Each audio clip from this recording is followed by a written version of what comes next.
it's something I've been putting off since I've started on Amazon, because everyone seems to not want any responsibility for the bookkeeping or taxing, or rightly so, because no one's a professional. But it's been nice to sit with an accountant today, and yourself, James, and now I know how to go forward doing my own accounts through the year, and speak to the accountant at the end of the year, and hopefully moving forward I'm going to be nice and tidy and a lot more confident doing so.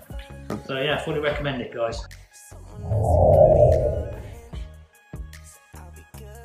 Alright, so I've been selling on Amazon for about a year, and one area I didn't know much about was tax and how to keep my accounts properly. Found James's workshop for tax workshop. It was a great start to learn how to use QuickBooks to simplify my accounting, and to meet an actual accountant who could answer all the many silly questions I had.